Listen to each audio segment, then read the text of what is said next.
the viewers and welcome to V Concept College English. My name is Ernest. Today I want to start a new series on lessons and structure. And this series is entitled 200 Commonly Misused Expressions in Everyday English. 200 Commonly Misused Expressions in Everyday English. Therefore, in this series, we shall look at the reasons for misused expressions in English and offer tips for avoiding these mistakes in your speech and writings. Kindly follow up with all the videos that we shall be uploading in this series to catch a glimpse of the full gist. Have a happy view.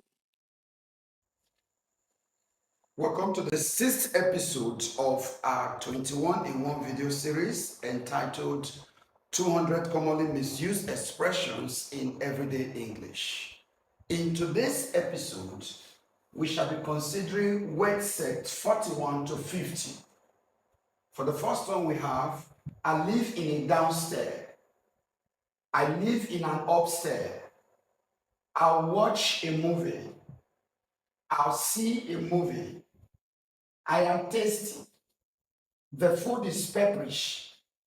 Long time no see. It resulted to a fight. I was not opportuned. Valuable/invaluable. So these are the expressions that we shall be discussing in this episode. We shall pick an expression from here and then bring it to our table of analysis. We have a column for non-standard expression. Then we're going to be discussing the error type.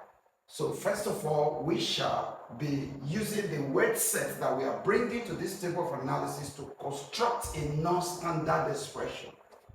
And then we now consider the possible errors that are with that expression.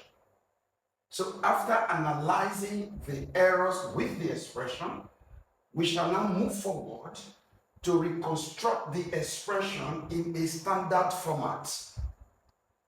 Then after that, we now offer some grammar tips that can help to avoid the errors that we must have spotted with the non-standard construction. So this is what we shall be doing in this video today. Right away, let's get started with our first word set, which is I live in a downstair. Our first non-standard expression in this episode is I live in a downstair. I live in a downstair. This expression has a lexical error, as you can see in blue.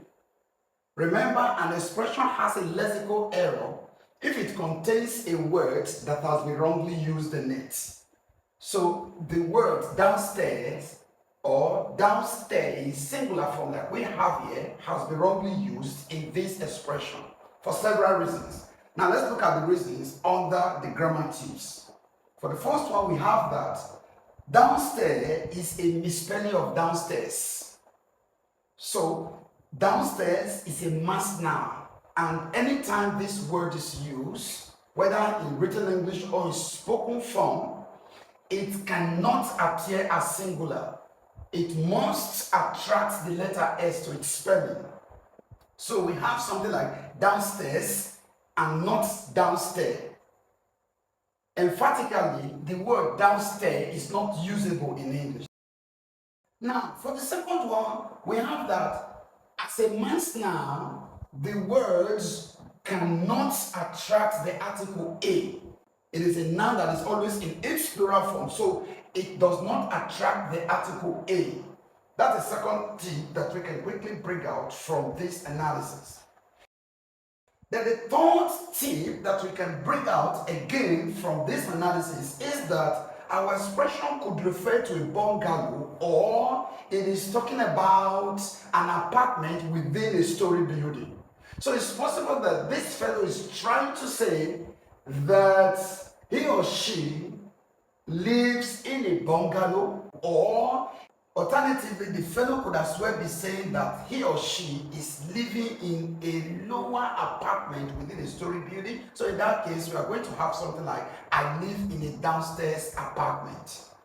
So for our third grammar tip, we have here that the word downstair, as used in our non-standard expression, could refer to a bungalow. We've already established that under the first example, or it is referring to an adjective, that is as a word that is modifying another noun, and the noun that is being modified in this expression is apartment. So someone can say that he or she is living in a downstairs apartment. So these are some inferences that we can draw from this non-standard expression. With that, we move forward to the next word set on our list, which is I live in an upstair. Our second non-standard expression from word set 42 is I live in an upstair. I live in an upstair. Just like word set 41, this expression contains a lexical error. It contains a lexical error because the word upstair has been wrongly used for the same reasons that we explained under word set 41. Number one, upstair is a misspelling of upstairs. So just like downstairs that we discussed under word set 41, upstair is a misspelling of upstairs. So that's number one. Then number two, upstairs is a mass noun. Just like we explained as well under word set 41, it does not require any article. Mass nouns do not require articles in expressions. So the use of "an" here indicates an error. Then for the third one, we have that it probably refers to a story building, or we can say that it is being used as an adjective in this expression, or that it can be used as an adjective to give this expression another interpretation. Therefore, let's look at two standard expressions that we can infer from the non-standard expression. For the first one, we have I live in a story building. Just like we explained under the grammar tips, when someone says I live in an upstair, it is very likely that the person is trying to say that he or she is living in a story building. For the second one, we can also infer that this expression is probably talking about one of the apartments in the story building that is much higher than the level from which the person is speaking. So that in that case, we would say that the word upstairs is being used as an adjective to modify apartments. So that is when the person will say, I live in an upstairs apartment. I live in an upstairs apartment. So the person is trying to say that he or she doesn't live in a bungalow, but lives in one of the apartments within a story building. With that, we move forward to our next expression, 43, which is I'll watch a movie.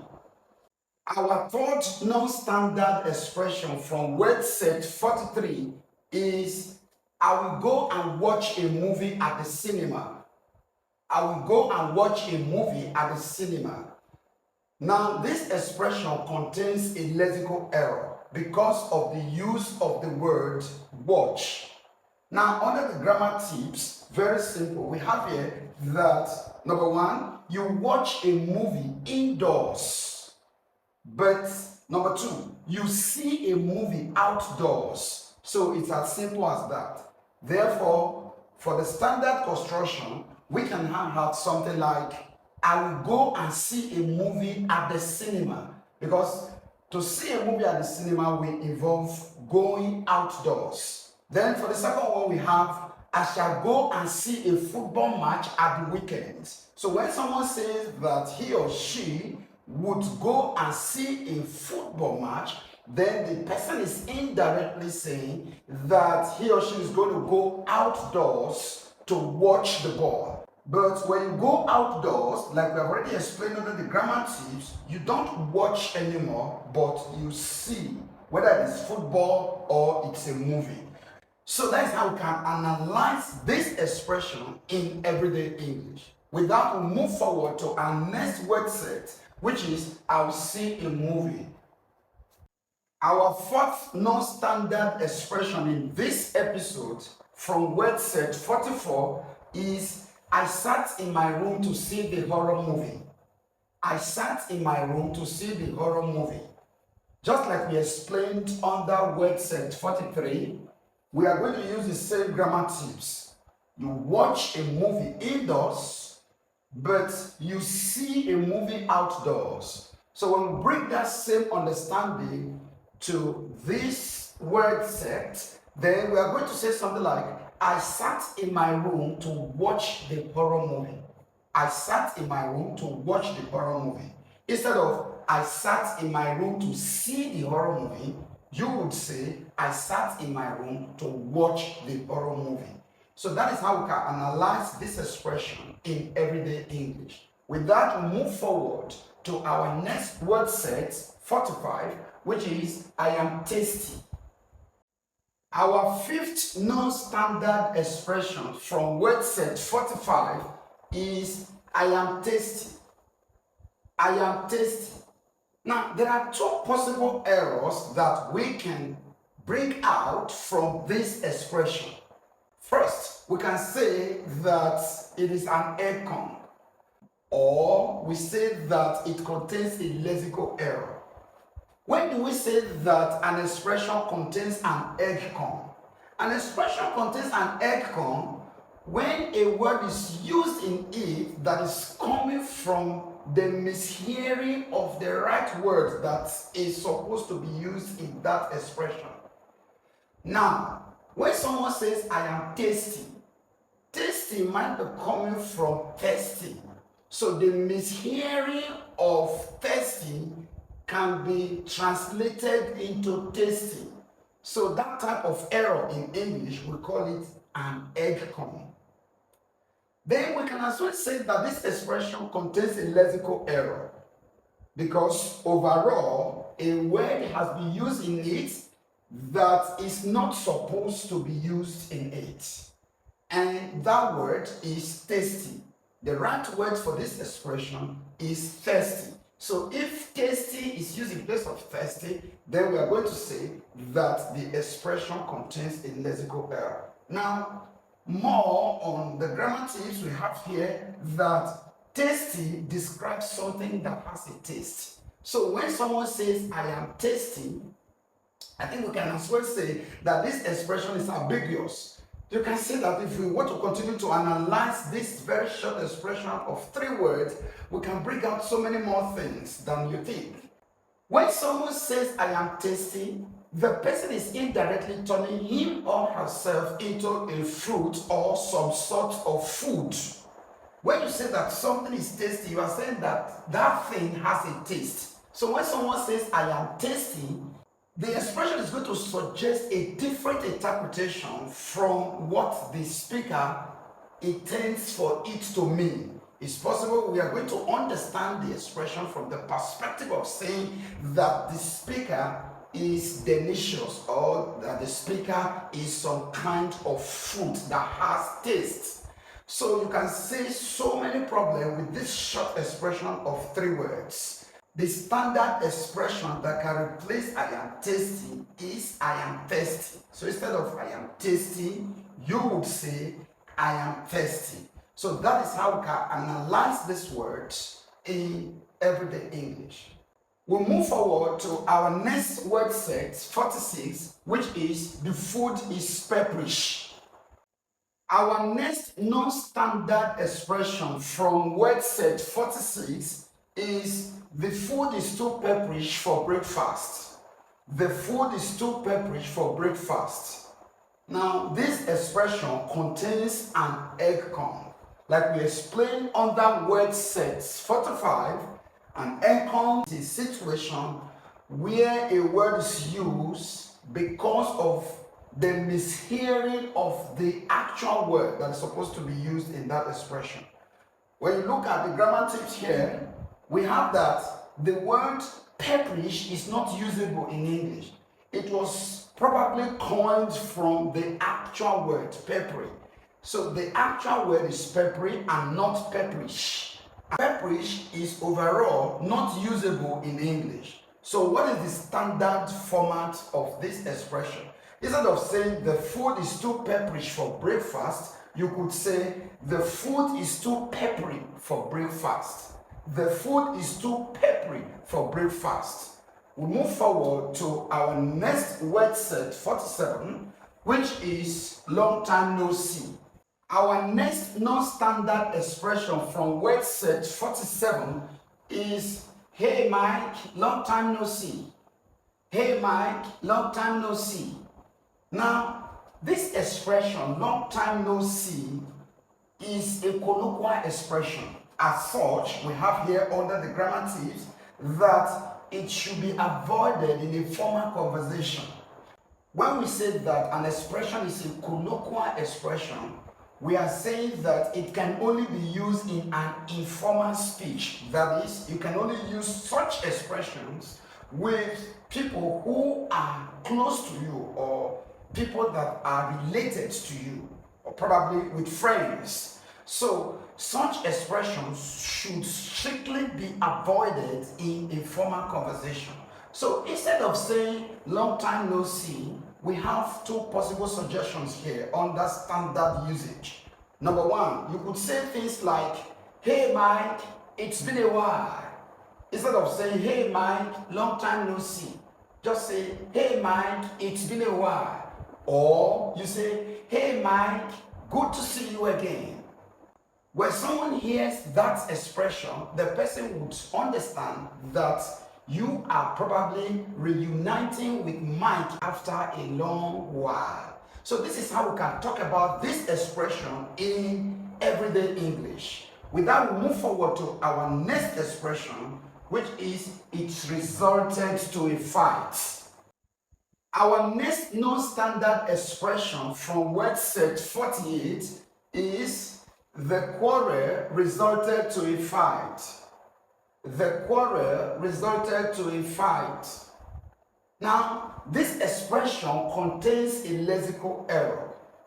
With the use of resulted to in the expression, we can explain under the grammar tips that resulted to is not usable in English. It is basically incorrect. Now, when one event, like we have here, when event A leads to event B, then event A resulted in event B. So we cannot say that event A resulted to event B, probably because people feel that event A is moving forward to event B, so it is resulting to it. But that expression, unfortunately, is not usable in English. So what you can say is that event A resulted in event B. Therefore, what is the standard construction of this expression? Instead of saying the quarrel resulted to a fight, you could say the quarrel resulted in a fight. The quarrel resulted in a fight. So that is how we can analyze this expression in everyday English. We can now move forward to our next word set, which is, I was not opportuned. Our next non-standard expression from word set 49 is, I was not opportuned to go to the university. I was not opportuned to go to the university. Now, this expression contains an egg comma. That is the error tag to which it belongs. Now, what is an egg comma again? An egg comma is the mishearing of a word, or using a word that has been formulated from the mishearing of an actual word. And that particular word in this expression is opportuned. Going over to the grammar tips, we have that the word opportuned is simply not usable in English. Therefore, what is the standard format of this expression? We have two possible suggestions here. For the first one, we have that instead of saying I was not opportuned to go to the university, You could say, I did not have the opportunity to go to the university. Or you say, I did not have the privilege to go to the university. So that is how we can talk about this expression in everyday English. With that, we move over to our final word set in this episode, which is valuable/invaluable. Our final non-standard expression in this episode is a bad lesson is invaluable. A bad lesson is invaluable. Now, this expression contains a lexical error, and we can as well say that it is ambiguous. Why do we say it contains a lexical error? Let's look at the grammar tips very quickly. Number one, the word invaluable doesn't mean not valuable. So, if we come with that understanding to interpret this expression, that is, when we want to understand invaluable as a word that does not mean not valuable, then it's going to be ambiguous to say that a bad lesson is invaluable. When in actual sense, the word invaluable is used to say that something is too important to be assigned a value. So if that is the meaning of invaluable, then it is going to be the more ambiguous to say that a bad lesson is too important to be assigned a value. So you can see that this expression has so many problems with it. Then we will agree that invaluable is a wrong word that has been used in the wrong place, defining the lexical error that is contained in the expression. Finally, what are the standard ways that we can reconstruct this expression? Like I said at the beginning of this analysis, we are going to try to understand this expression in two ways. That is, from its ambiguous perspective. So, on one hand, we can say that a bad lesson is worthless. That is, if we want to understand this expression or the speaker as saying that the lesson was not good and cannot be assigned any value. So in that case, we are going to say a bad lesson is worthless. On the other hand, this expression can as well be interpreted as saying a good lesson is invaluable. So the two interpretations that we can bring out from this expression include a bad lesson is worthless, that's to say the lesson is not good at all. Or we say that a good lesson is invaluable, that is, the lesson is so good that it cannot be assigned a value. The lesson is so good that it cannot be assigned a specific value. So I do hope that this lesson is so interesting today that it can be described as invaluable. So if you believe that this lesson has been so helpful all the way, then we can say that the entire episode 6 is invaluable. Please do like, share, and subscribe. And stay blessed till we meet again.